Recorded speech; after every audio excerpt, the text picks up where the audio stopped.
Welcome back, MTG Joe here. We're going to be doing another weekly meta breakdown for the standard best of one format. This week, because it was a new set release, I did a Saturday drop, and then I'm recording this one on Monday to kind of get back into the cycle of our weekly feature, but wanted to see how the meta kind of evolved over the weekend. And what we do is we get the data from Untapped.gg, companion tool that runs alongside your Arena client. It's what we're seeing on the screen right now. Aggregates data from all the users and kind of puts together win rate matrices in terms of what's performing best. From these decks, we're going to be looking at what's doing best in standard from Platinum to Mythic rank. Untapped is free to use a whole bunch of functionality. The link is in the video description down below. I'll also paste these deck lists into the YouTube description so you can copy and paste it into Arena. So from September 1st to September 5th, 4 days, we've had 100,000 matches of Magic played from Platinum to Mythic rank, as you can see up top. And the top performing decks, we'll jump into it, but if you look at the top, and I did a video on this, 4 different variations of mono black control. So this is the version that's doing the best right now. So a little bit smaller sample size than the others. I'm going to feature kind of two here. I think the second one is one I like better overall. But we got the inclusion of Liliana the Veil into standard. Attacks their hands, deals with a singular threat, is really clean answer to Graveyard Trespasser, and its ultimate lets you kind of just devastate your opponent's board. Paired that with Sheoldred the Apocalypse. It's a very powerful creature in the sense that normally you'd see it like a 4 mana 4/5 with no ETB effects like enter the battlefield. It just dies to removals, usually the claws. Well, the thing is, in this format right now, the removal's not really great. You have cut down that doesn't hit it, so you're basically looking to Infernal Grasp, or the 2 mana white gives them a treasure. Even that, you leave them with something. March of the Otherworldly Lights, not really going to hit it at the time you need it to hit. Takes 5 mana, or they got to discard cards, and it's just a really punishing card. Like stuff like mono red can't really deal with it. It's going to gain them a bunch of life and kind of push you behind. I ran into CGB. I was on mono red, he was on mono black, and once Sheoldred came down, I was just like, cool, guess I lose. So it's a really punishing card in that respect. So you pair that, and then on your top end, the pain here is like if you don't overcommit to the board, Liliana or Invoke Despair gets you. If you overcommit to the board, the Meathook gets you. So you're kind of damned if you do, damned if you don't. And then they have a lot of incidental life gain through like Sheoldred, Graveyard Trespasser, Sorin tokens, the Meathook, so they kind of attack you there. This version here is playing Cult Conscript, 1 mana 2/1, enters battlefield tapped, and then you can return it from the graveyard to the battlefield if another creature you control dies. I think this card's better in a more aggressively slanted deck or a deck that has more creatures to get it back. In this case here, really the only creature you're going to see go to the graveyard fairly often is the Tenacious Underdog. These are usually going to stick around a little bit more for the most part. What I do like with this addition into the mana base is the Roadside Reliquary. Just as a utility land that gets you some card draw. You have artifacts and Bankbuster as well as enchantments and Meathook. This deck right now in this configuration, 25 lands is too little in my opinion. Sorry, 24. Should be at the 25 mark at least. So there's this version here of the deck. This version is also playing Graf Reaver as a way to deal with planeswalkers through exploit. I think this version of the deck's a lot better. 920 games played. So this version here is on Evolved Sleeper. It's a better 1-drop for this deck. You can sink your mana into it, and once you get to level 3, you can keep spamming 3 mana to draw cards and lose life, which I think is better. Your removal package here is better as well. Just trimming down some of the legendaries. You got Soul Transfer in here as well as a clean answer. Celestus is another way to kind of get some card advantage. So the one card I would kind of bring into this deck is the Roadside Reliquary, I think, just to kind of shore it up in that respect. From there, the cards are pretty much the same, so we won't go detailed otherwise. We then have Rakdos midrange to really spice things up. So with this deck here, very similar in the sense you have Sheoldred, you have Liliana, you have Graveyard Trespasser and Invoke, but what you do get is Bloodtithe Harvester, you get Valorous Voltage Surge, and they're playing this over the Cutdown. You got Fable the Mirror Breaker to get that utility there. So a lot of commonalities of the deck. You're just substituting some consistency in the mana for some effects like Fable, which lets you kind of churn through your deck, get some more advantage. If you're copying Trespasser, seems really good as well. From there, we go to Mono Red Agro. This is a deck I tried out, and I think in the face of the black decks, you're going to have a really tough time.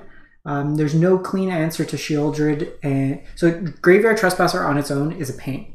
So you combine that with the fact that Sheoldred just kind of kills you, and you can't really do much about it.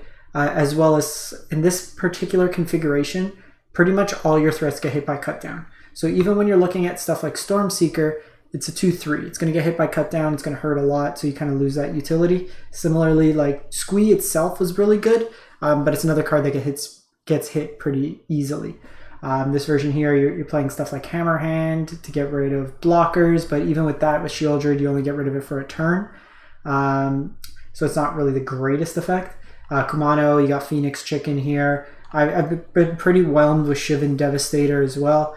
It's always kind of behind on curve. Like late game, sure, it's fine. You get this big haster, but generally speaking, this isn't a deck that wants to go to the late game. You want to kill them pretty fast. Rada's been really good. I was playing this, I got Mythic in Historic Mono Red, and I put this in instead of the 2 of Karizev. Really good to get around getting blockers out of the way.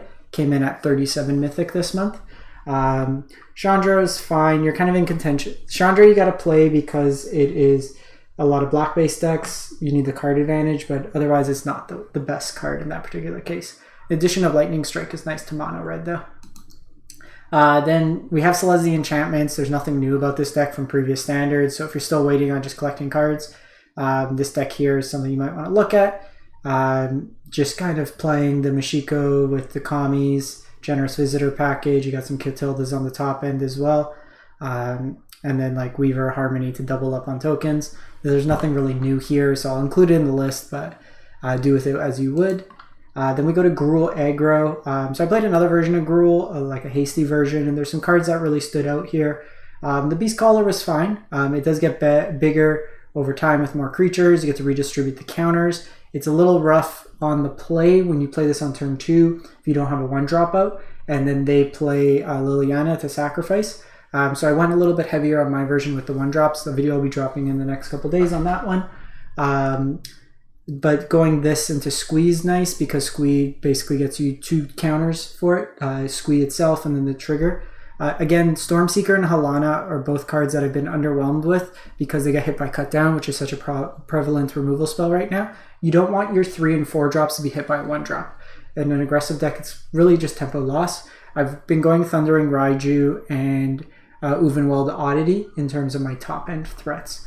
Yavimaya Iconist was actually really good. 2 mana 3/2s above average stats, especially with Trample. But then, it's a 2 mana spell that can attack into Trespasser. And then with the haste, the kick ability is also pretty good in that respect. This deck should be playing one of each of the channel lines as well. So then going to Azorius Control. So quick scan, nothing really new about this deck in terms of spells. The big thing with this deck is you lose Hall the Storm Giant, which lets you quickly close the games out. You're leveraging the Wedding Announcements, Fateful Absence as another effect. Haven't really played this, so a little bit difficult to tell how effective it would be into like a heavy Liliana the Veil meta. Invoke Despair also hits you pretty hard. The fact that Farewell doesn't hit the Planeswalkers on your opponent's side from Mono Black is pretty rough. You're only really looking at Make Disappear, which is not a hard counter, and a couple Dissipates to hit the Invoke Despairs. And your mana base isn't the best. Like you're playing a bunch of tap lands in lieu of some dual lands. This is way too many channel lands as well, in my opinion. You're going to more often than not get these coming into play, and then you're going to have to sack a land. I find 1 is the best spot, 2 maybe if it's something like Bazeju. I ran an Orzhov deck. I did the dirty thing of net decking. Didn't realize I had 3 Ajanjos, and the amount of times I had to sack it were pretty annoying. Then we move to Esper Zur. This is a 55% win rate deck, and it's looking to use Zur Eternal Schemer to animate enchantments, and then giving him a whole bunch of keyword soup, Death Touch, Lifelink, Hexproof. So you're pairing that with stuff like Cruelty Gix, Leyline Binding, And then you got some powerful cards in like Sarah Paragon, Archangel of Wrath to get some utility back. So it's kind of an Esper control deck. You're playing the Triomes to achieve Domain for the Leyline Binding reduction as well. Then we go to Mono White Aggro. I played a version of this as well. Video will be up. Tweaked it a little bit. I went down one Adeline, and then I went down one Thalia, and I played 2 Wandering Emperors just as the top end. It worked out pretty well. The big thing, there's games where I just ran over my opponent, but there's also games where it's just there's no removal in this deck. Brutal Cathar is not really that stable of a removal spell, especially because it gets hit by Cut Down. Another deck that gets hit really hard by Sheoldred. You do have some evasion in the form of Sarah Paragon. This card was really good in this deck. Plays really nicely with Guardian of Benalia, where you can discard cards to give it indestructible, and then also get those back with Sarah Paragon. So there's some nice utility there. No creature lands hurts this deck. You often run out of cards, so not having a way to really sink your mana in this deck is something that does hurt the deck. And then lastly, the best of one king from last standard set, Boros Aggro. This is where we're kind of at now. So a lot of the same cards. You got the Raijus, Brutal Cathar, Sunrise Cavalier, Bloodthirsty Adversary, Hopeful Initiate. But now we're adding in a couple copies of Guardian of New Benalia in place of Luminarch Aspirant. There's the other Valor Stance that might be reasonable. Also seen some copies of Phoenix Chick. You got the Better Burn package mixed in here. This is another deck that just gets stonewalled by Sheoldred. You have 1 Valor Stance to hit it. And then like a timely Brutal Cathar, but not the best. Playing some copies of Thran Portal. This line always feels bad. The fact that it pings you every time. It's a pain line that like doesn't give you the colorless option. And Boros not having just I think it's Sunbaked Canyon, or I forget what the name of the pain line is, but this one just always hurts. So it taxes you a lot, especially when like Sheoldred's pinging you, or even in the aggro mirrors, like every life total sometimes counts. So that's it for the week. Let me know if you found an answer to mono black control. Something like I showed on the last video. If you go tier list and you go mono black control, you look at the matchups. Like right now, it's got positive win rates across the board. The only deck that's coming close is mono black control mirrors, which someone's got to win, someone's got to lose. The deck like Rakdos is close, but that's pretty much the same deck. But if you're looking like against mono red, if you're looking against mono green, Boros, it's just got really high win rates across the board. So right now, mono black is kind of the go-to deck, especially if you want to rank up. In any case, thanks for watching. Hope you have a great one and stay safe out there.